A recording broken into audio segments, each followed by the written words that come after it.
Yes friends, I am विवेक दशोरा और हम बात कर रहे हैं हमारे सिक्योर RS-23 प्रोग्राम की, जिसमें कि हम daily answer writing RS mains से रिलेटेड क्वेश्चंस प्रैक्टिस हम कर रहे हैं। यहाँ पर हम पहले जो हमारा फर्स्ट पेपर है उसकी बात करेंगे। फर्स्ट पेपर जो हमने करवाया है अभी 25 अक्टूबर को, जिसमें हमने पॉलिटी सब्जेक्ट लिया था, इंडियन पॉलिटी। और इंडियन पॉलिटी के कौन कौन से एस्पेक्ट उसमें आ सकते हैं और एक चीज़ और इसमें जो आपके सिलेबस में है उसको हमने शामिल किया था, that is the internal security. तो welcome to you all, we are going to discuss about it, argumentative IAS with Vivek Dashora. Okay, so students की डिमांड थी, हमने 2 मार्कर क्वेश्चंस, 5 मार्कर क्वेश्चंस और 10 मार्कर क्वेश्चंस इसमें लिए हैं। तो जो डिमांड थी स्टूडेंट्स की वो है कि सर पहले आप प्लीज जो इलेबोरेटिव क्वेश्चंस हैं, मतलब कि जो 10 मार्कर हैं, 5 मार्कर हैं, उनको इलेबोरेट कर दीजिएगा। 2 मार्कर में मोस्टली ऐसी चीजें आती हैं कि जो फैक्चुअल होती है, पहली बात तो ये। पर दूसरी बात ये भी होती है कि फैक्चुअल में 2 मार्कर में भी किस कंडीशन में किसी क्वेश्चन में 1.5 मार्क्स आ सकते हैं, किसी में 1 मार्क आ सकता है और किसी में 2 मार्क्स आ सकते हैं। मतलब 1 नंबर से 1.5 नंबर कैसे आए, 1.5 नंबर से 2 नंबर कैसे आए, वो चीज भी हम यहाँ पर डिस्कस करेंगे कि इसके आंसर में ऐसा क्या होना चाहिए था कि उसमें 2 में से 2 आता। क्योंकि यही छोटी छोटी चीजें हैं जो कहते हैं बूंद बूंद से खड़ा भरता है। वैसे ही हम यहाँ पर पॉइंट्स में ज्यादा मार्क्स कलेक्ट करके ओवरऑल पूरी लीड गेन कर सकते हैं। तो हम स्टार्ट करते हैं। द फर्स्ट इज अबाउट,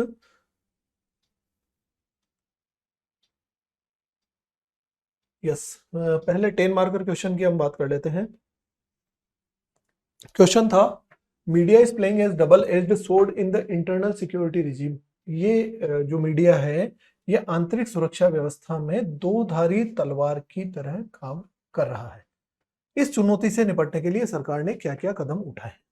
देखिए, मैं यहाँ पर आपको थोड़ा सा एलिबरेटिव होकर इस डिस्कशन में ये समझाने की कोशिश करूंगा, इंस्टेड ऑफ दिस कि हमने सिर्फ क्वेश्चन आंसर और अप्रोच आंसर दे दिया या विकिपीडिया से कॉपी करके वो दे दिया। उसकी जगह मैं आपको इनको जो आंसर्स हैं वो क्रिएट करना सिखाऊंगा।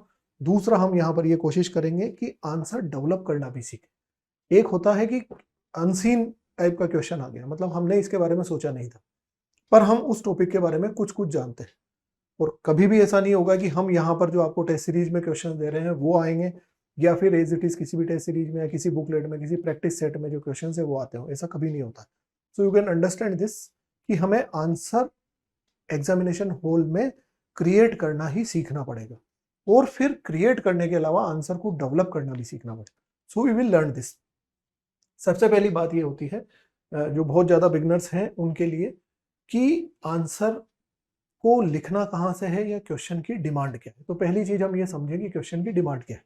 हम यहाँ पर बात कर रहे हैं कि मीडिया डबल एज्ड स्वॉर्ड या दो-धारी तलवार की तरह कार्य कर रहा है इंटरनल सिक्योरिटी के मामले में।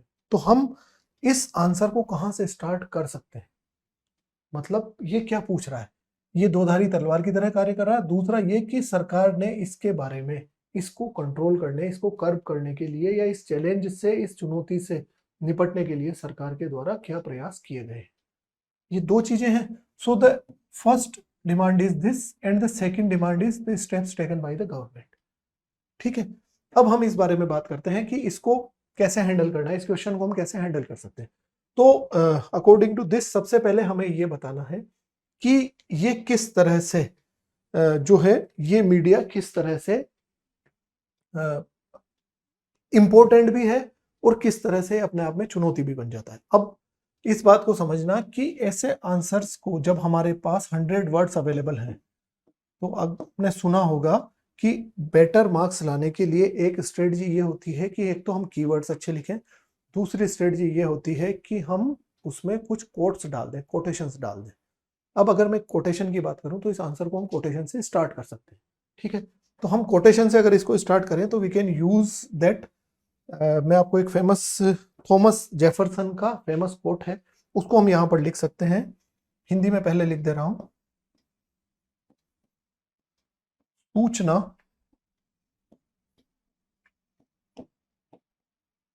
लोकतंत्र की मुद्रा है। समझ रहे हैं मेरी बात को? दूसरा, इसको इंग्लिश में भी लिख लेते हैं, information is the currency in democracy.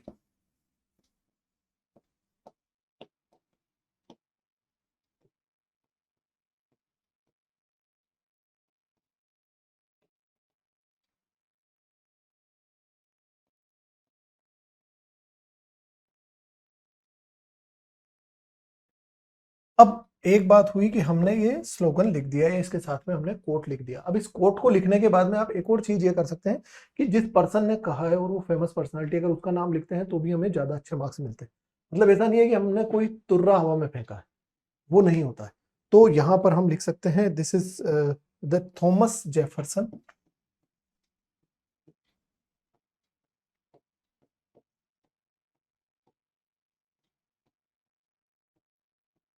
ठीक है, इन्होंने ये कोट कहा है। अब इसके बाद में ये हो गया स्टार्टिंग और introduction of the question answer, introduction of the answer. अब मैं इसको मिटा रहा हूं, इसको लिख लेना।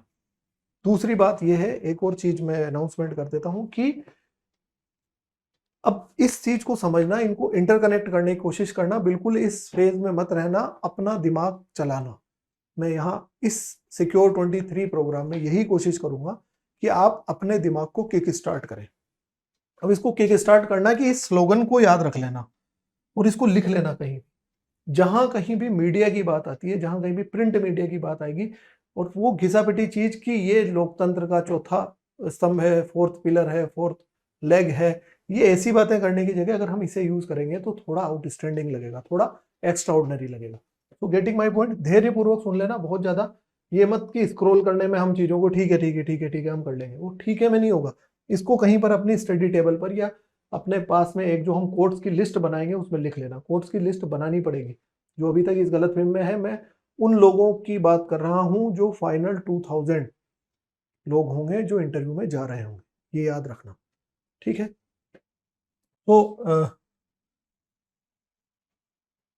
ये हो गया इसका इंट्रोडक्टरी पार्ट। मैं स्ट्रक्चर यहां पर समझा दे रहा हूं आपको कि उसमें हमें क्या क्या लिखना है।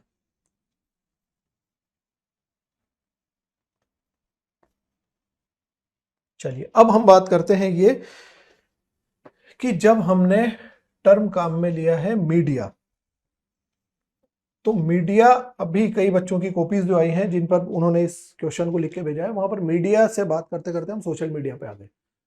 अब ये ऐसे आना है, हम आएंगे, पर वो बिल्कुल ऐसे मत करो कि हम कैसे भी कुछ भी कर रहे हैं। उसका एक स्ट्रक्चर होता है, पर्टिकुलर स्टेप्स होती हैं। तो हम पहले ये बताएं कि मीडिया वो होता है जो मासेस को इंफॉर्मेशन पहुंचाता है, एक भीड़ को सूचनाएं प्रदान करता है। और उस मीडिया के अभी कई रूप विद्यमान हैं। तो उन कई रूपों में क्या क्या आएगा, उनमें आएगा, क्लियर बात है ना, इसमें कोई नई बात तो है नहीं। पर ये बात सिर्फ ये है कि हम किस तरह से रिप्रेजेंट कर रहे हैं। मैं कोई भी ऐसी चीज नहीं बता रहा हूं जो आपको नहीं पता होगा, पर हम उस चीज को कैसे रिप्रेजेंट कर रहे हैं, हमें उसे रखना कैसे है, ये आपका एग्जिस्टिंग नॉलेज ही है, पर उसको रिफाइन कर रहे हैं। तो इलेक्ट्रॉनिक मीडिया, प्रिंट मीडिया, और साथ में आता है सोशल मीडिया।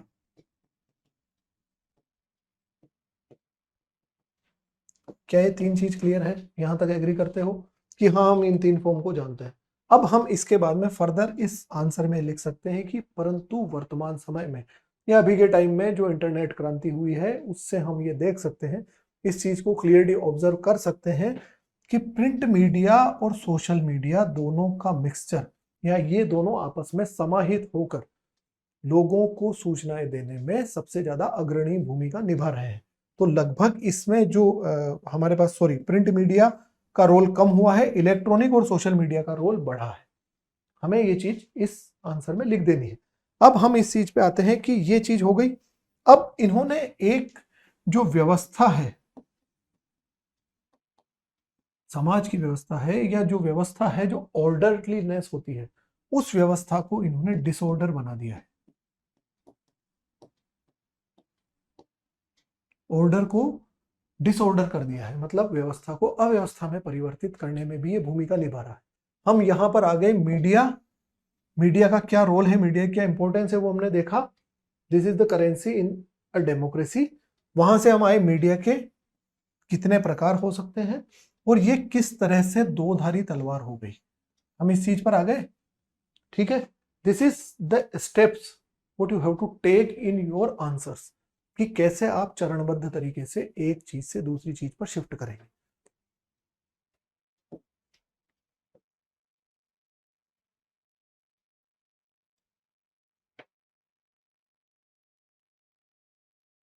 चलिए अब हम आते हैं the next demand of the question, कि हाँ तो ये जो डिसऑर्डर क्रिएट किया है, यहां पर एक शब्द आप लिख देना इस डिसऑर्डर के साथ में, कि अलोंग विद द डिसऑर्डर, या इस अव्यवस्था के साथ में ये आंतरिक सुरक्षा के लिए चुनौती बन जाता है।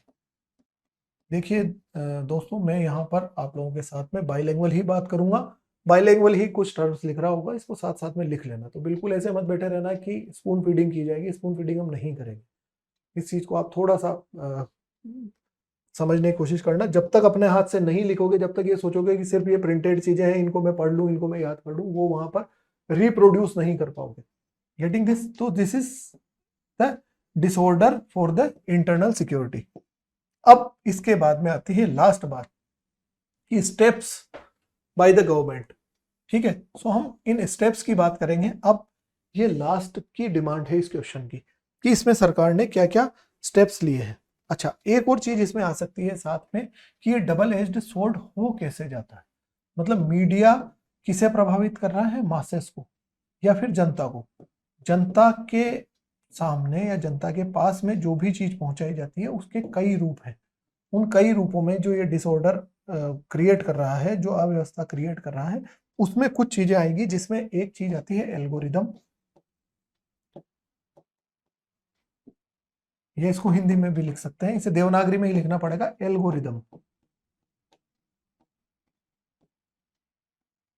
एल्गोरिदम का मतलब क्या होता है, ये मैं नए कीवर्ड्स बता रहा हूं, इन नए कीवर्ड्स को यूज करोगे, आंसर आउटस्टैंडिंग लगेगा। मिस इन्फॉर्मेशन देना, गलत सूचनाएं दे देना, फेक न्यूज दे देना, वो सब है। बट उसके साथ में एक और मेन चीज है एल्गोरिदम, जो अभी इंटरव्यू में भी हमने कई बच्चों को बताया है। आरएस के जो इंटरव्यूज चल रहे हैं उसमें भी हमने कई बच्चों को ट्रेन किया है, तो उसमें ये चीज बताई है। एल्गोरिदम क्या होता है, कि इस चीज को आपने देखा होगा, कि अगर आप पर्टिकुलर किसी एक धारणा के वीडियोस देखते हो, मान लीजिए आप किसी महाराज को सुनते हो, तो वो बार बार आपको उसी महाराज की वीडियोस ज्यादा सजेशन में ऑटोमेटिक आने लगेंगे।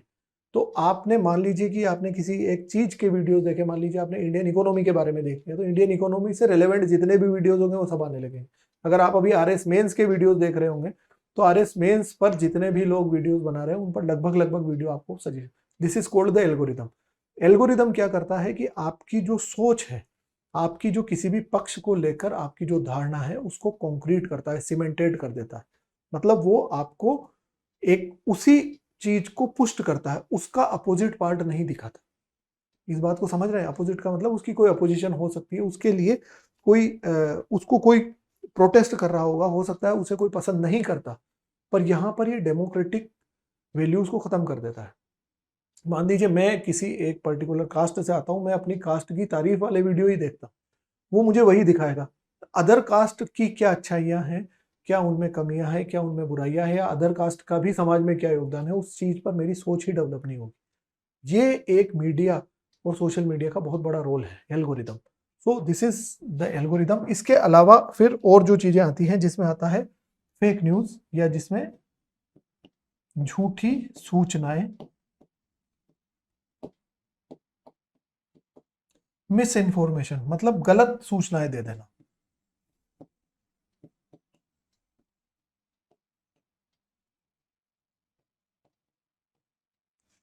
एंड इसके साथ में आता है व्यक्तिगत स्वतंत्रता। मैं यहां पर बाइलिंगुअल ही लिख रहा हूं जानबूझकर। इंडिविजुअल प्राइवेसी, व्यक्तिगत स्वतंत्रता। व्यक्तिगत स्वतंत्रता का यह हनन करता है मीडिया और सोशल मीडिया। और इसके साथ में एक और चीज आती है जो नहीं की जानी चाहिए। This is called the public opinion. मतलब आपकी किसी भी चीज पर क्या ओपिनियन हो, ये मीडिया और सोशल मीडिया बनाते हैं। हम आर्टिकल्स पढ़ते हैं ना, जितने भी हम हमें कहते हैं ना कि आर्टिकल्स पढ़ो, एडिटोरियल्स पढ़ो, एडिटोरियल क्या करता है, ओपिनियन पेज ही तो है। वो आपकी ओपिनियन को डेवलप कर रहा होता है। ओपिनियन किसकी है, जिस राइटर ने लिखा है उसकी ओपिनियन है। उस ओपिनियन को हमें डेवलप करने के लिए बोल दिया गया, तो this is called the opinion. ये कभी भी सूचना प्रदाता का औचित्य नहीं होना चाहिए, किसी भी सूचना प्रदाता का रोल नहीं होना चाहिए कि वो ओपिनियन भी डेवलप कराए, वो सिर्फ इंफॉर्मेशन देना चाहिए। ये गलत है, ये अच्छा नहीं होता, पर ये हो रहा है। So this is why it is becoming a double edged sword. इन मुद्दों को लिखेंगे। और अब हम लास्ट में आते हैं कि सरकार के द्वारा इस पर क्या कार्रवाई की गई। तो जो स्टेप्स हैं गवर्नमेंट ने वो क्या क्या लिए हैं, हम उनमें कुछ स्टेप्स हैं, जैसे कि आईटी एक्ट, बच्चों ने लिखा है ये चीजें, तो मैं आईटी एक्ट 2000 को आप ले सकते हैं। इसके साथ में telephone regulatory authority of India Bharat में है, जो इस चीज को रेगुलेट करती है, इसको नियामकीय संस्था है। इसके साथ में राष्ट्रीय electronic policy, national electronic policy, और एक और जो क्रिटिकल जितनी टेक्नोलॉजीज हैं जैसे चिप्स वगैरह हैं, ये सब हम इंडिजिनियसली डेवलप कर रहे हैं। तो इसके लिए स्वदेशी निर्माण, या जो आईटी कम्युनिकेशन सेक्टर है उसके जो हार्डवेयर हैं उनका स्वदेशी निर्माण पर हम ध्यान दे रहे हैं। क्यों? इसका क्या एग्जांपल है कि स्वदेशी निर्माण हमारे लिए इंपॉर्टेंट है? क्योंकि अगर आपने ह्यूआवे वाला केस सुना हो, ह्यूआवे कंपनी का एक फोन भी आता था, और ह्यूआवे ने जब 5G टेस्टिंग स्टार्ट करी तो कई देशों ने ह्यूआवे की 5G टेस्टिंग को रोक दिया था। और उसका रीजन यही था कि चाइना के द्वारा जो टेस्टिंग की जा रही है, चाइना बेस्ड कंपनी थी, तो चाइनीज गवर्नमेंट का ह्यूआवे को सपोर्ट था या ह्यूआवे के साथ इन्वॉल्वमेंट था। जहां कहीं भी कोई टेस्टिंग कर रहे हैं, मान लीजिए मेरे मोबाइल में 5G नेटवर्क आया, तो वो नेटवर्क के थ्रू मेरा सारा डेटा वहां पर कैप्चर कर लेते थे। ऐसे एलिगेशंस थे। अमेरिका ने तो इवन वहां पर ह्यूआवे की कंपनी के जो बोर्ड ऑफ डायरेक्टर्स हैं उनमें से एक दो लोगों को वहीं पर अरेस्ट कर लिया था, आने भी नहीं दिया था। तो दिस इज द स्वदेशी निर्माण की जो हार्डवेयर और सॉफ्टवेयर जो चीजें हम बना रहे हैं वो हम स्वदेशी स्तर पे बनाए, ताकि हमारी दूसरे देशों पर डिपेंडेंस कम से कम रहे, ये ताकि ऐसा नहीं किया जा सके। एक और नेशनल सिक्योरिटी डायरेक्टिव्स, राष्ट्रीय सुरक्षा निर्देश अभी आए हैं, 2021 के हैं ये, तो इस चीज को आप इसमें ऐड कर दीजिएगा।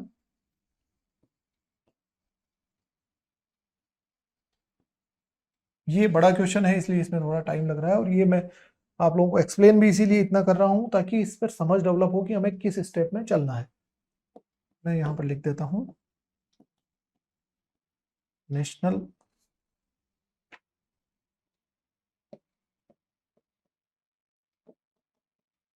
सिक्योरिटी डायरेक्टिव्स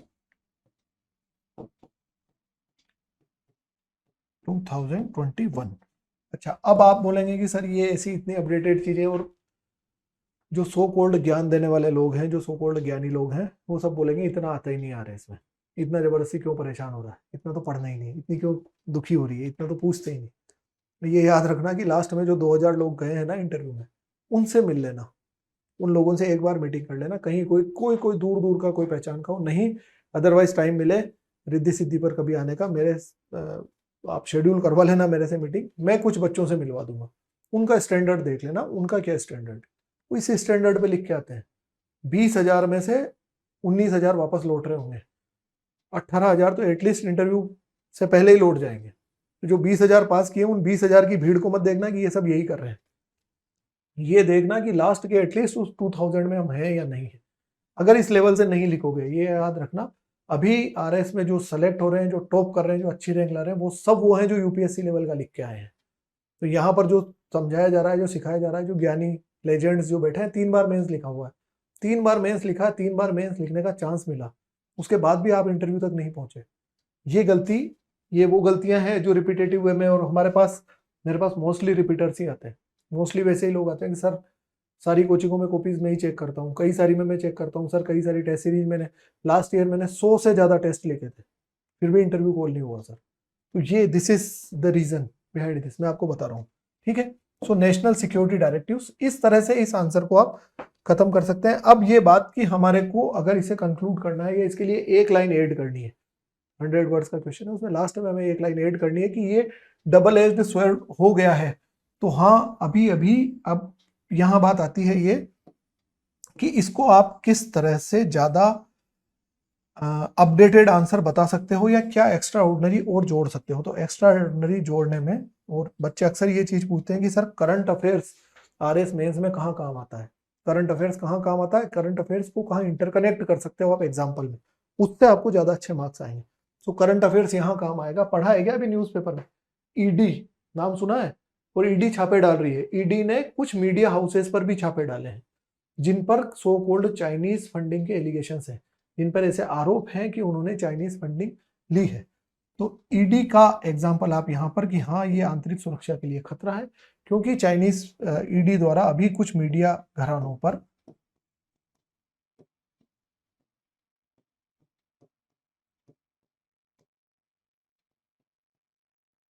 छापे डाले गए हैं। इस चीज को कोट करो ना, तब लगेगा वो जो कॉपी इवेल्युएटर्स हैं, जो प्रोफेसर्स हैं, जो रिटायर्ड लोग हैं, ऐसे लोग जो आपकी कॉपीज चेक कर रहे हैं ना, उनको एक स्टैंडर्ड आंसर देखकर मजा आएगा। उनको लगेगा कि मैंने भी इस बच्चे से कुछ सीखा, तब वो आपको खुलकर नंबर देते हैं। इस चीज को याद रखना। जबरदस्ती अननेसेसरी अपना लेवल लो रखकर, और ये कभी दिमाग में मत रखना कि हम घटिया लेवल रख के ही सेलेक्ट होंगे, अच्छा लेवल रखेंगे सेलेक्ट नहीं होंगे। आज हमने आज वाले टेस्ट में जो हमने क्वेश्चंस दिए हैं सोशियोलॉजी के हैं, उसमें कुछ बच्चों ने मुझे ये बोला है कि सर ये तो थोड़े ऐसे हो रहे हैं जो वोट टाइप के नहीं है, मतलब सिर्फ क्या है। आरएस मेंस में हमेशा यही पूछा गया क्या है, और उस क्वेश्चन को थोड़ा घुमा के पूछा है हमने। पूछा वही है कि ये क्या है, हमने यही पूछा है कि पॉपुलेशन के डेटा है तो डेमोग्राफिक डिविडेंड क्या है, और उसे ये बताइए कि इसमें पॉपुलेशन के डेटा क्या है, क्या होता है डेमोग्राफिक डिविडेंड। वो बोल रहे हैं कि सर ये तो क्या है टाइप के क्वेश्चन है। अरे इस क्वेश्चन को हैंडल करना सीखोगे ज्यादा अच्छा रहेगा। कारण क्या है, क्या वाले तो लिख ही लोगे, वो तो सभी लिख रहे हैं, पर जहां कहीं पर भी अगर 10% क्वेश्चन भी ऐसे आते हैं जो थोड़े एनालिटिकल टाइप के जाते हैं, उसको ज्यादा अच्छा हैंडल करना सीखोगे। मतलब आप 4 तरह की नई स्किल्स सीख लोगे, उससे हमें अजीर्ण नहीं होगा, किसी तरह से इंडाइजेशन नहीं होगा। तो ये जो छोटी मानसिकता है ना, ये सिविल सर्विसेज की तैयारी में मत रखो, दिल बड़ा रख के तैयारी करना स्टार्ट कर दो। अदरवाइज मैं फिर बोल रहा हूँ, उन लोगों से मिल लेना जो फाइनली इंटरव्यू तक गए हैं। ठीक है, चलिए। एक बात मैं बार बार कहना भूल जाता हूँ, और मेरी टीम वाले मुझे बोलते हैं कि सर आप प्लीज बोला करो, तो चैनल को लाइक कर लेना, सब्सक्राइब करना। आपको ऐसा लगता है कि हम जो एफर्ट लगा रहे हैं ये आपके यूजफुल हैं और आपके लिए बहुत काम आने वाले हैं, तो प्लीज इसको शेयर करना, because it's your responsibility to boost our confidence, कि हमारा कॉन्फिडेंस बढ़ाएं और हमारे चैनल पर ज्यादा से ज्यादा व्यूज आए, ज्यादा से ज्यादा सब्सक्राइबर आए। Getting my point. चलिए मैं इससे पीछे वाले क्वेश्चन पर, नेक्स्ट वाले क्वेश्चन पर आता हूं। Write a short note about influencing factors and benefits of women's participation in Indian politics. ये क्वेश्चन है, भारतीय राजनीति में महिलाओं की भागीदारी को प्रभावित करने वाले कारकों, प्रभावित करने वाले कारक कौन से इन्फ्लुएंस कर रहे हैं उन कारकों को, और इसके साथ में इन लाभों को समझाइए। मतलब विमेन पार्टिसिपेशन किस उससे हो रहा है, इसके कारक क्या है। मैं डिमांड की बात कर रहा हूं इस क्वेश्चन की, इसकी क्या डिमांड है। तो दिस इज द डिमांड कि वो कौन से कारक हैं जो प्रभावित करते हैं। कई बच्चों ने लिखा है वो सारी चीजें हैं कि पुरुष प्रधानता है, पेट्रियार्कल माइंडसेट है, मेल डोमिनेंस हमारे यहाँ पर होता है, पॉलिटिकल अपॉर्चुनिटीज कम होती है, वो सारी चीजें लिखी है कारक में। और लाभ में क्या होगा जब महिलाओं की, अब लाभ में कुछ ऐसी चीजें लिख रहे हैं बच्चे, मैं कॉपी वाला एक अलग से कल सेशन रख लूंगा, उसमें मैं बता दूंगा इस चीज को। कुछ बच्चों ने लिखा है। अब हम लाभ में क्या लिख रहे हैं कि लाभ में हम लिख रहे हैं कि इससे महिलाओं में प्रतिनिधित्व बढ़ाने के मौके मिलेंगे। प्रतिनिधित्व बढ़ेगा ना, बढ़ाने के मौके क्या मिलेंगे, ये पार्टिसिपेशन बढ़ गया ना, प्रतिनिधित्व बढ़ गया। अब हम ये बात कर रहे हैं पार्टिसिपेशन बढ़ने से क्या लाभ होंगे, वो बताओ। तो विमेन लेड डेवलपमेंट होगा। एक टर्म अभी बहुत ज्यादा काम में आ रहा है, ये याद रखना, इकोनॉमिक सर्वे में इनमें भी काम में लिया है। हम बोलते हैं women empowerment. Women empowerment term पुराना हो चुका, उसको काम में मत लेना, नया कीवर्ड बता रहा हूं। This is women lead empowerment. महिला के नेतृत्व में सशक्तिकरण। महिला सशक्तिकरण मत लिखो, महिला नेतृत्व के अंतर्गत सशक्तिकरण। महिला खुद उसका नेतृत्व कर रही है। महिला सशक्तिकरण ऐसा लगता है कि महिला कहीं पर डिप्राइव्ड है, वो ऑलरेडी पहले कहीं पर बहुत गड्ढे में है, उसको आप खींच के बाहर निकाल रहे हैं, उसकी हेल्प कर रहे हैं। उससे हम आगे बढ़ चुके हैं। हम अब ये बात कर रहे हैं महिला खुद लीडर है, खुद नेतृत्व कर रही है अपने सशक्तिकरण के लिए। This is women lead development और एम्पावरमेंट। तो ये इस तरह से हैंडल होगा। चलिए नेक्स्ट में आपको पहले 5 मार्कर्स पे बात कर लेते हैं।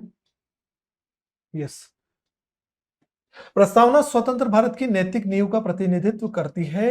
How does the preamble represent moral foundation of free India. अब क्या हुआ कि हमने मोरल फाउंडेशन की बात करी है, तो इसमें ऐसी कौन से फैक्टर्स हैं जो मोरल फाउंडेशन में कंक्लूड किए जाएंगे। एक बात तो ये हो गई, और दूसरा फ्री इंडिया के लिए, तो पहली चीज आपको यहां से स्टार्ट करना होगा इस आंसर को कि फ्री इंडिया जो हमने इंडिपेंडेंस मूवमेंट था, जो हमारा रेवोल्यूशन था पूरा, उस रेवोल्यूशन का हमारे को क्या टारगेट्स थे, उन टारगेट्स में हमने जो जो अचीव करना है। देखिए हिंदी में प्रियम्बल के लिए एक टर्म आता है, दिस इज कॉल्ड, ये प्रीफेस नहीं है, इस टर्म को समझना, प्रस्तावना और उद्देशिका में डिफरेंस है। प्रस्तावना या प्रीफेस जो होता है, कोई भी किताब जब हम शुरू करते हैं वहां लिखा होता है प्रस्तावना। प्रस्तावना शब्द हम काम में ले लेते हैं, जनरली हमारे यहाँ पर काम में लिया जाता है, बट एक्चुअल में अगर आप देखेंगे संविधान में इसके लिए शब्द लिखा उद्देशिका। उद्देशिका का मतलब यह है कि हमारे क्या उद्देश्य हैं, उनको हम इसमें रिजेंबल कर रहे हैं। तो वही सेक्युलर, सोशलिस्ट, रिपब्लिक, ये सारी चीजें हैं, सभी तरह का जस्टिस जिसमें सामाजिक आर्थिक न्याय और वो सारी चीजें हैं, उसको हमें यहाँ पर कंक्लूड करके लिखना है। अब जिन बच्चों ने लिखा है उनको हमने इसमें फीडबैक्स दे दिए हैं। चलिए नेक्स्ट पर आते हैं। Yes, it is said that the term secular was unnecessary in the preamble. Analyse, अच्छा ये आया कहां से, मतलब अब इसको किस तरह से ग्रेस्प किया जाएगा, इसको किस तरह से कंसिडर कर रहे हैं बच्चे, मैं ये चीज बता देता हूं। जो कॉपीज आई हैं उनके अकॉर्डिंग हमने ये लिखा है कि सेक्युलर, धर्मनिरपेक्ष हो, शब्द इसमें ऐड किया जाना अनावश्यक। अब वो इसको इस तरह से समझ गए कि हमें ये ऐड ही नहीं करना था, हमने क्यों ऐड कर दिया।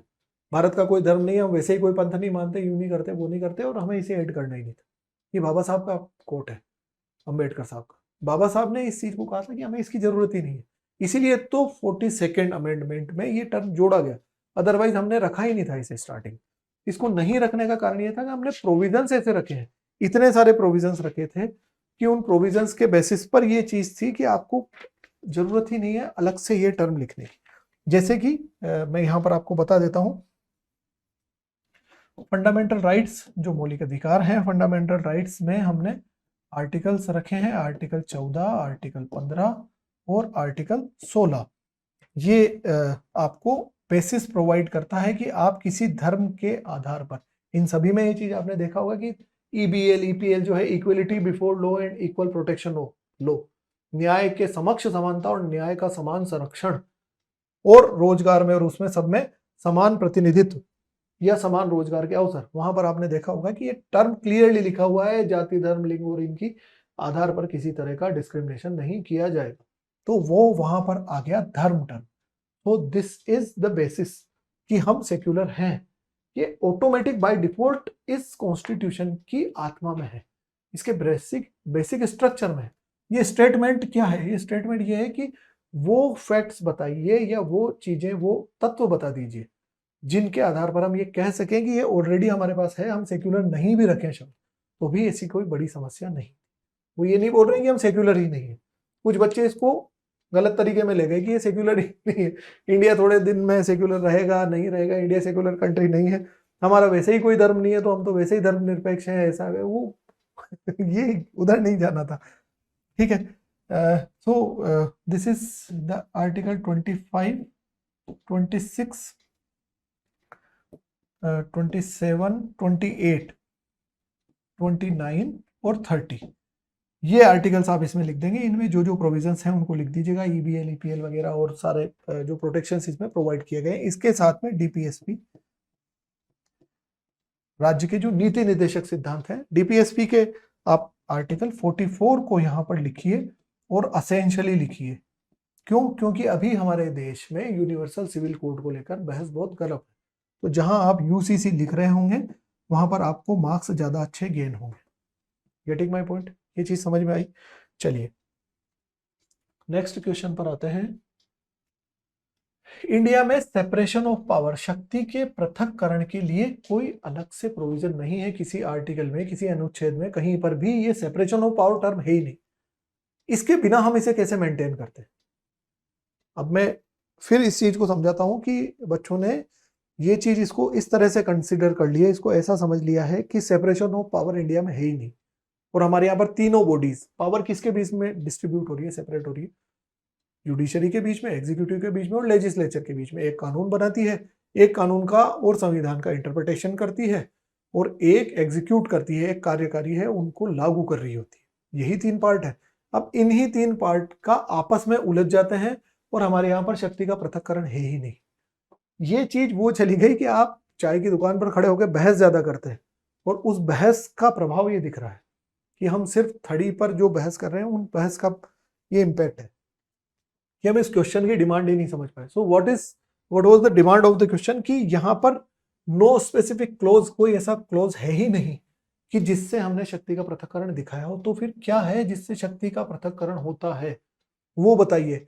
इसके बिना भी हम अभी तक इसे कैसे बनाए रखा जाता है, भारत में ये कैसे मेंटेन्ड है, इस चीज को बताइए। सो आर्टिकल 50 की हम यहां पर बात कर सकते हैं।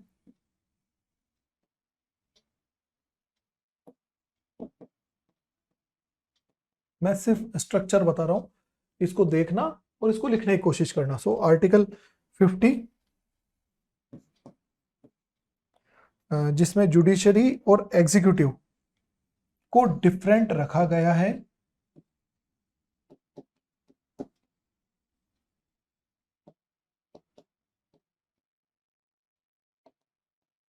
न्यायपालिका और कार्यपालिका को अलग अलग रखा गया है। किस संदर्भ में, वहां पर टर्म लिखा हुआ है क्लियर कट कि जन सेवा के संदर्भ में।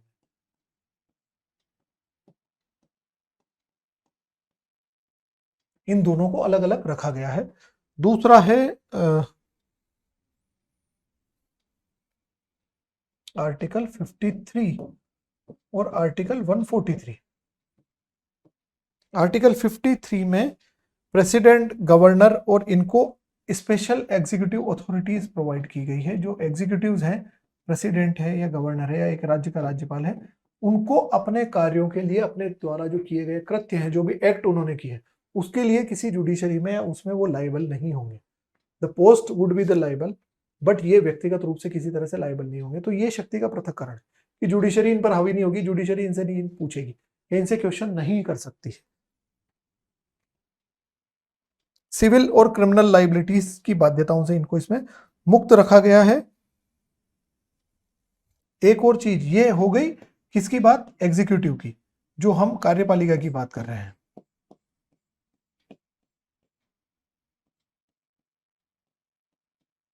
ये इनकी इम्यूनिटी हो गई, एक तरह से कार्यपालिका की इम्यूनिटी हो गई, इनको स्पेशल प्रोटेक्शन है। वहीं पर दूसरी तरफ अगर हम बात करें तो आपने सुना होगा कि जो कोर्ट में जो भी डिस्कशंस हुए हैं, जो भी डिसीजन किसी कोर्ट ने दिया है, उसका किसी संसद में चर्चा नहीं की जाएगी, या संसद इस बात पे बहस नहीं करेगी कि कोर्ट ने ऐसा डिसीजन क्यों दिया या ये निर्णय क्यों दिया है। तो ये हो गया सेपरेशन ऑफ पावर। कोर्ट ने जो कर दिया उस पर आप डिस्कस नहीं करेंगे। सो आर्टिकल 121 और आर्टिकल 211 ये सुप्रीम कोर्ट और हाई कोर्ट के जो भी वर्डिक्ट है, जो भी निर्णय है, उनको सदन में चर्चा करने से रोकता है। ये हो गया सेपरेशन ऑफ पावर। तो यहां पर हमें सेपरेशन ऑफ पावर्स के जो प्रोविजंस हैं वो हमें दिखाने थे, वो हमने दिखा दी। अब फिर अगेन बात ये कि ये आर्टिकल्स हम लिखें, पहली चीज, क्योंकि आरएस मेंस में ये देखा गया है और ये ट्रेंड है कि जितने ज्यादा आपने फैक्ट्स लिखे हैं उतने ज्यादा आपको अच्छे मार्क्स आते हैं, मतलब आपने डेटा अच्छा यूज किया। तो एक तो चीज ये करना। दूसरा, इसके साथ में अब बात वही आती है कि यहाँ पर क्या करंट कहीं पर काम में आ सकता है, करंट अफेयर्स का क्या महत्व है, उसकी क्या इंपॉर्टेंस रहेगी। अभी सुना है क्या, 2-4-5 दिन पहले एक वर्डिक्ट आया है जिसमें सुप्रीम कोर्ट ने कहा है कि marriage is not a fundamental right, शादी किसी भी तरह से मौलिक अधिकार में नहीं कंसिडर की जाती। एलजीबीटी कम्युनिटी जो है उनको, या सेम सेक्स मैरिज को मैरिज करने के लिए उनको जो मौलिक अधिकार चाहिए थे कि हमारी सेम सेक्स के लोग, एक ही लिंग के लोग शादी करना चाहें तो उसको अलाउ कर दिया जाए। कोर्ट ने बोला है कि विवाह करना किसी भी तरह से मौलिक अधिकार में नहीं आता है। ऐसा जरूरी नहीं है कि शादी आपकी हुई सही, आपको जिंदगी जीने का मौलिक अधिकार है, फ्रीडम ऑफ स्पीच है, पर शादी करना मौलिक अधिकार नहीं, ये मौलिक अधिकार में नहीं कंसिडर किया जाए, कोर्ट ने बोल दिया। अब उन्होंने बोला कि अब बात ये आती है कि आप लोगों के जो राइट्स हैं, एलजीबीटीक्यू कम्युनिटी के जो राइट्स हैं, उनके जो अधिकार हैं, उनके साथ किसी तरह का पक्षपात होता है तो उस पर कानून बनाया जाए। कोर्ट ने बोला है कि इस पर कानून सरकार बनाएगी, हमारा काम नहीं है। और हम इसमें सरकार से उनको इंस्ट्रक्शंस दे सकते हैं, मतलब हम उन्हें सिर्फ बोल सकते हैं कि सरकार कानून बनाए, पर सरकार ही या फिर सदन का ही काम है कि वो कानून बनाए। तो legislature would be responsible for this. This is the clear cut example of the separation of power. लिखो ना इसको, अभी हुआ है, अक्टूबर में जो चीज हुई है उसको जनवरी में हो रहे मेंस में लिखोगे तब मार्क्स नहीं आएंगे क्या? तब उनको भी पढ़कर लगेगा ना, जो इवेल्युएटर्स हैं, जो सीनियर लोग हैं ना, उनको पढ़कर लगेगा कि वास्तव में इस तरह का लिखा है। फिर आप बोलते हो कि इसने भी ये लिखा है, मैंने भी ये लिखा है, मेरे नंबर कम क्यों है? अरे आपके नंबर कम आने का रीजन था, उसमें कुछ आउटस्टैंडिंग था क्या? कुछ ऐसी स्पेशल चीज थी क्या? ठीक है। So this is how you can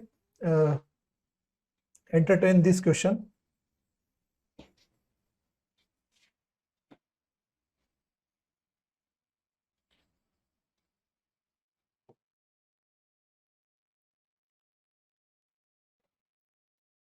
चलिए नेक्स्ट पर आते हैं।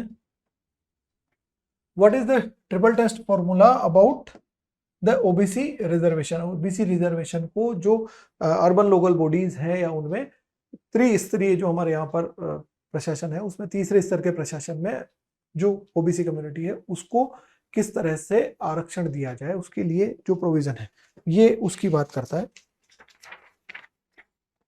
इसके ट्रिपल टेस्ट फॉर्मूला के जो मैं एग्जांपल देता हूं कि बच्चों ने जो अभी लिखा है उसमें तीन चीजें मेन है। हालांकि कुछ बच्चों ने उसमें मिसकंसेप्शन हो गया है कि कोर्ट ने एक तो आदेश ये दिया है कि एक कमीशन बनाया जाए। पहली बात, किसके लिए? ओबीसी के लिए। सरकार का दायित्व होगा कि वो कमीशन बनाए। दूसरा, वो कमीशन जो रिपोर्ट देगा उसके आधार को देखते हुए 50% की सीमा पार नहीं हो कमीशन, उसके बाद में उसकी रिपोर्ट, और तीसरा है कि 50% की सीमा पार नहीं हो। मैं यहां पर लिख देता हूं।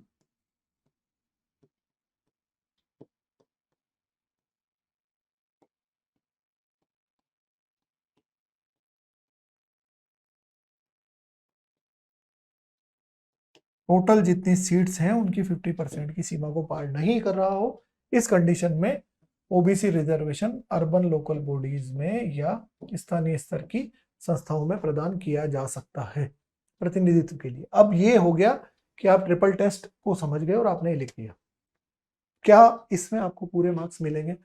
नहीं मिलेंगे। चांसेस क्या है कि ये कुछ ऐसे मेन मेन केसेस हैं, जैसे कि फेमस केस है केबीसी, केशवानंद भारती, सुना है ना?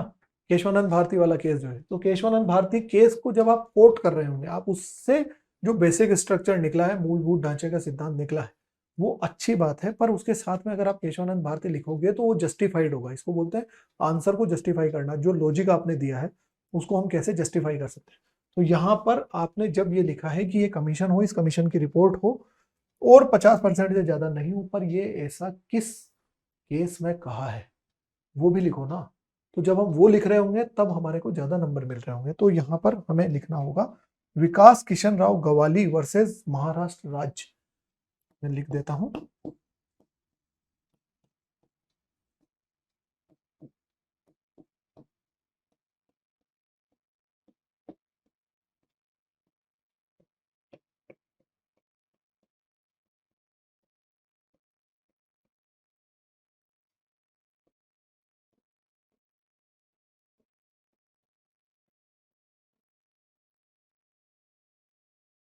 ये बहुत पुराना केस नहीं है, इसलिए इसको मेंशन करना ज्यादा अच्छा लगेगा। 2021 का ही केस है।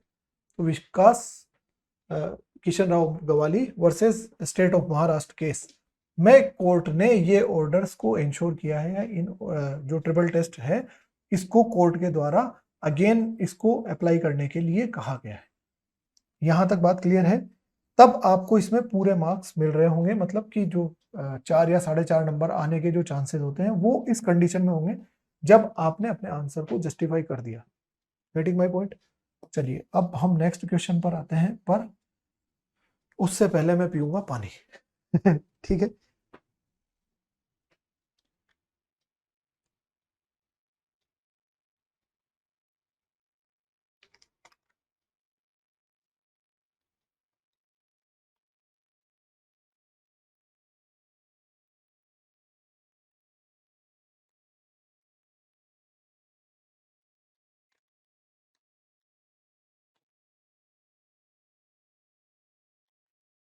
इनके बारे में मैंने आपको जैसा कि इंट्रोडक्शन में बताया है अभी कि हम इन क्वेश्चंस को देखेंगे और इसमें भी हम ये कोशिश करेंगे कि किस कंडीशन में हमारे को 1 नंबर, 1.5 नंबर, 1.5 नंबर से 2 नंबर आने के चांसेस बनते हैं। पहली चीज ये है कि भारतीय संविधान को विस्तृत बनाने के पीछे कौन से 3 महत्वपूर्ण कारक उत्तरदायी हैं। ये वैसे ही आपको 15 से 20 शब्द में लिखने हैं, 50 to 20 वर्ड्स में जब आप लिख रहे होते हैं। तो एक तो ये चीज याद रखना कि इसमें फैक्ट ही लिखने होते हैं। दूसरा ये चीज अच्छे से रिगरसली याद रख लेना कि यहाँ ज्यादा नेतागिरी करोगे, मतलब लाइन में बिल्कुल दबा दबा के चिपका चिपका के हम ज्यादा भर रहे हैं, सब कुछ कर रहे हैं, 30 वर्ड्स तक लिख दोगे, होगा ये कि उधर टाइम कम पड़ जाएगा बड़े क्वेश्चन का। तो ये नेतागिरी करना मत, इनको कंक्लूड करने की कोशिश करना। कंक्लूड करने का तरीका यही होता है, जब खुद से लिखने बैठोगे तब आपको खुद बहुत तसल्ली से, बहुत ज्यादा एकांत होकर, मतलब अपने दिमाग को शांत करके आपको लिखना पड़ेगा। तब आप सोचोगे, तब आपको की टर्म्स याद आएंगे और एक एक शब्द निकल रहा होगा। इसमें वही फैक्ट्स आएंगे, कोई भी नई चीज नहीं है। मतलब वो कि हाँ, हमारे पास एक तो हिस्ट्रिकल बैकग्राउंड था, 1935 का जो गवर्नमेंट ऑफ इंडिया एक्ट था वो काफी लंबा चौड़ा था। इसके साथ में दूसरा कारण ये है कि हमारे देश का ज्योग्राफिकल लोकेशन काफी बड़ी है और विविधताएं भारत में बहुत ज्यादा हैं, तो उन सब डाइवर्सिटीज को इंक्लूड करते हुए ये बड़ा हो गया। एंड थर्ड, ऑब्वियस सी बात है कि हमारे यहाँ पर डोमिनेंस था वकीलों का। जितने बैरिस्टर्स थे, बैरिस्टर मतलब ऐसे वकील जो भारत के बाहर पढ़कर आए हैं, वो बैरिस्टर्स का डोमिनेंस यहाँ पर ज्यादा था। उनका डोमिनेंस ज्यादा होने की वजह से ये ज्यादा बल्कि हो गया, ये ज्यादा भारी हो गया, ज्यादा लंबा हो गया। ठीक है, नेक्स्ट क्वेश्चन पर आते हैं। Comment on the recently discussed article 1021E 102 का क्लोज 1 का सब क्लोज ई पर टिप्पणी कीजिए। ये अभी चर्चा में था। क्यों? क्योंकि राहुल गांधी को डिस्क्वालीफाई किया गया था संसद से, तो इसके बेसिस पर ही किया गया था। तो 1E क्या बताता है, हमें सीधा वही बताना है। डिस्क्वालिफिकेशन के सारे मुद्दे नहीं बताने हैं कि 102 में डिस्क्वालिफिकेशन के क्या क्या ग्राउंड है, मतलब ऑफिस ऑफ प्रॉफिट वगैरह, लाभ का पद और ये सब, वो नहीं बताने। यहाँ पर आपसे केवल ई पूछा है, ई ही बताइए, क्योंकि शब्द आपके पास लिमिटेड है 15 वर्ड्स में। अच्छा, ये क्वेश्चन ही आएगा, हमें कैसे याद रहेगा सर? ये तो ए से लेके ई तक हम एक एक थोड़ी याद करेंगे, वो एक एक पूछेंगे भी नहीं। पूछेगा वही चीज ना जो कहीं रेलेवेंट है, और रेलेवेंट ये था इसलिए पूछा, इतना बड़ा मुद्दा था। समझ रहे हो बात को? तो किसी चीज की कोई प्रेडिक्शन भी होता है, किसी चीज की कोई प्रोबेबिलिटी भी होती है। वो बिल्कुल ऐसी बात करके और हर बात को खारिज कर देना। कई बच्चे आते हैं, सर ये तो ऐसे कैसे याद करेंगे सर, संविधान में तो 400 अनुच्छेद है। अरे भाई, 400 अनुच्छेद नहीं याद करने होते। ये तो अपने भी तो दिमाग को ऑन रखो, अपना लॉजिक भी तो ऑन रखो। चलिए नेक्स्ट क्वेश्चन पर आते हैं। भारतीय संविधान की प्रस्तावना में उल्लिखित आर्थिक न्याय से आपका क्या तात्पर्य है? तो आर्थिक न्याय के बारे में यहाँ पर 2-3 चीजें हैं। चलिए, एक चीज मैं आपके लिए लिख कर लाया हूं, मैं इसे बता देता हूं एक बार। मान लीजिए, हाँ मैं भूल गया था एक्चुअली, आई एम सॉरी। मैं ये इसीलिए लिख कर लाया हूं कि कुछ बच्चों ने बोला था कि सर हमें बिल्कुल बेसिक से यही समझ में नहीं आता कि आंसर स्टार्ट कैसे करें, आंसर को हम कैसे लिखें। मैं यहाँ पर लिखूंगा, उसमें ज्यादा टाइम खराब होगा, मैं एक बार बोल देता हूँ। जैसे कि हम पहले, मैं इंग्लिश का बोल देता हूं। Article 102 of constitution provides disqualification for a member of parliament. 102 क्या बताता है कि किस तरह से डिस्क्वालीफाई हो सकते हैं। समझ रहे हो बात को? हम कैसे आंसर की शुरुआत करेंगे? तो article 102 of the Indian constitution provides, या फिर आप ऐसा भी लिख सकते हैं, Indian constitution provides grounds for the disqualification of a member of parliament under article 102 full stop, nevertheless comma the clause E of it disqualifies a person by or under any law made by the parliament। Parliament के द्वारा बनाए गए किसी भी कानून के अंतर्गत उसे डिस्क्वालीफाई किया जा सकता है।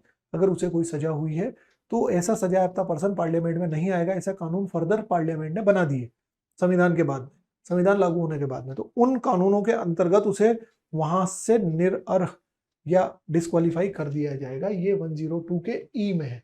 हिंदी में भी बता देता हूं इसको कि हम इसे 15 शब्द में कैसे कंक्लूड करें। मैं जो बोल रहा हूं उसे लिख लेना, लिखकर गिन लेना, ये 15 से 18 शब्द में हुआ या नहीं हुआ। This is how you have to right.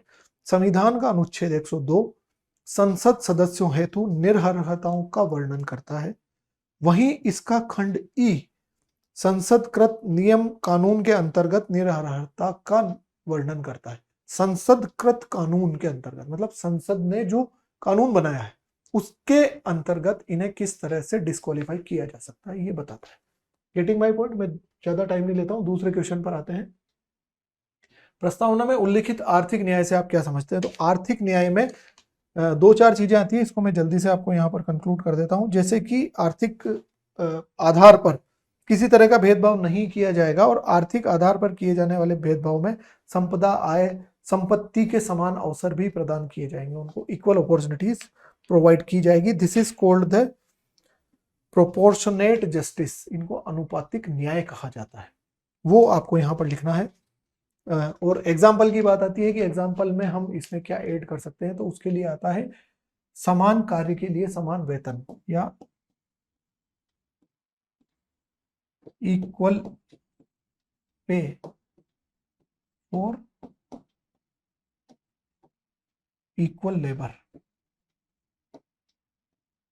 Getting my point? समान कार्य के लिए समान वेतन दिया जाए। मनरेगा वगैरह इसमें होता है ना महिलाओं के साथ, कि उन्हें कम पैसे दिए जा रहे हैं, तो मनरेगा वगैरह और जितनी भी और अदर ऑर्गेनाइज्ड सेक्टर है उन सब में समान कार्य के लिए पुरुष और महिलाओं में किसी तरह का विभेद नहीं किया जाता। ये एग्जाम्पल आप यहाँ पर लिखिए। एग्जाम्पल से आपके क्वेश्चन को मैं अगेन फिर वही बात कह रहा हूँ, जब आप सिर्फ इसको एक अच्छी लाइन में लिख रहे होंगे तो आपको 1 से 1.5 नंबर मिलेगा। जब आप उसके साथ में एग्जाम्पल भी कोट कर रहे होंगे तब आपको 2 नंबर मिलेंगे। तो कैसे आपको 1 नंबर, 1 नंबर से 1.5 नंबर, 1.5 नंबर से 2 नंबर पर आप कैसे शिफ्ट करेंगे?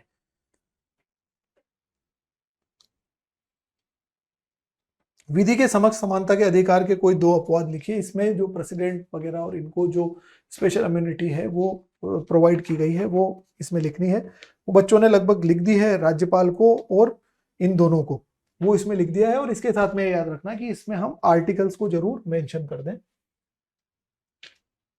भारतीय संविधान के कौन से नीति निर्देशक तत्व गांधीवादी विचारधारा पर आधारित हैं? ये भी बच्चों ने लिख दिया है, ये फैक्चुअल्स हैं, इनमें कोई ऐसी स्पेशल बात नहीं है। तो I think we should conclude the session. इसमें इसके बाद में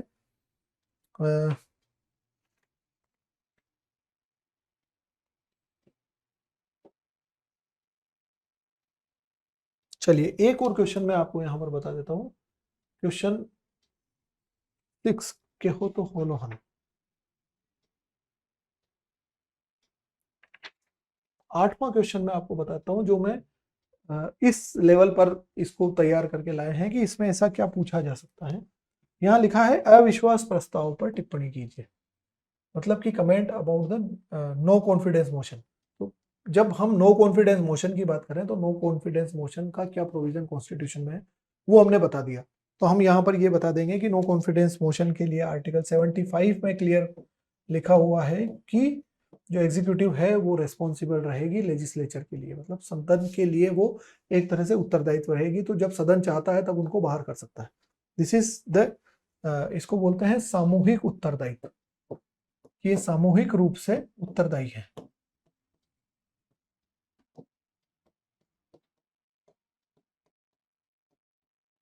और इसी सिद्धांत से निकलकर आता है नो कॉन्फिडेंस मोशन या अविश्वास प्रस्ताव, की जब सामूहिक रूप से सदन ने कह दिया कि हमें इन पर विश्वास नहीं है तो अविश्वास प्रस्ताव ला दिया जाता है। तो अविश्वास प्रस्ताव का प्रावधान कहां से आता है? यहां से आता है। उसके क्या प्रोविजन है, कौन उसको इंट्रोड्यूस कर सकता है, उसमें 50 लोगों का समर्थन चाहिए होता है, वो बात आ गई। और ये चीज 2-3 फैक्ट हमने लिख दिए।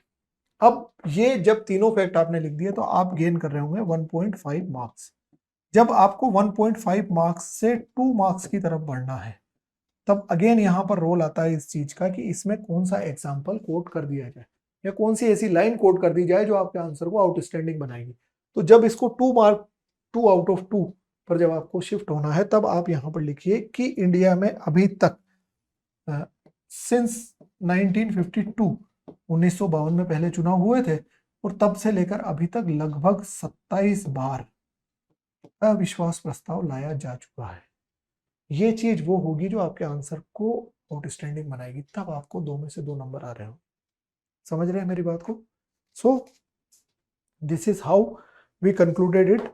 Again I would like to repeat, अगर आपको सेशन अच्छा लगा है तो हमारे को लाइक एंड सब्सक्राइब कीजिए। कमेंट में आप फीडबैक दीजिए, ये भी बताइए कि हमें क्या ये जो चीज है इनमें से कुछ और चीजों पर डिस्कशन करना है या किसी और मुद्दे पर भी आपको हेल्प चाहिए, ये हम यूट्यूब पर डालेंगे और आप हमारे ग्रुप में जुड़ सकते हैं। उसका लिंक हम इस यूट्यूब के जो वीडियो है इसके साथ में हम हमारे जो स्पेशल हमारे व्हाट्सएप ग्रुप्स हैं आरएस मेंस के लिए, उनके लिंक्स भी हम इनमें दे रहे हैं, आप उनमें जुड़ सकते हैं और इस प्रोग्राम को धैर्यपूर्वक देखिएगा।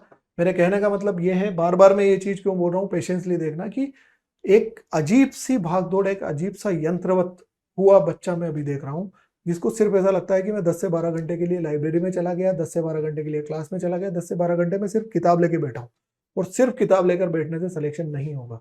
जब तक इन चीजों को नहीं समझेंगे कि हमारा जो प्रेजेंटेशन है उसमें क्या डिफरेंस आता है और किस तरह से हम अलग लिखते हैं दूसरों से, किस तरह से हम वो चीज फुलफिल कर रहे होते हैं कि इवेल्युएटर जो है, जो हमारी कॉपी चेक कर रहा है, उसको कॉपी पढ़कर अच्छा लगता है। और कई बच्चे ऐसा लिखते हैं बिल्कुल जैसे उन्होंने आंसर को मुंह पे मार दिया हो कि ये ले देख ले, ये हमने लिख दिया है, इसको देख लेना। वो डिफरेंस हम यहाँ पर क्रिएट करेंगे। क्यों? क्योंकि याद रखना कि वो लास्ट फाइनल जो 2000 लोग जा रहे होंगे, अगर उसमें जाना है तो एक लेवल का, एक स्टैंडर्ड का पढ़ना होगा। एक घटियापना नहीं चलेगा, ये याद रखना। जो घटियापना सिखाया जा रहा है, जो घटियापने में कहीं पर भी कुछ बच्चे आपस में डिस्कस कर लेते हैं, कह रहे इतना आता ही नहीं है, ये तो करना ही नहीं है, तो फोकट की बात है, टाइम खराब करना, वो सब कर लो। उन 18,000 में रहोगे जो वापस लौट रहे होंगे, उन 2000 में जाना है, स्टैंडर्ड देना होगा, याद रख लेना। ठीक है? Okay, have a very best of luck, good night to you all.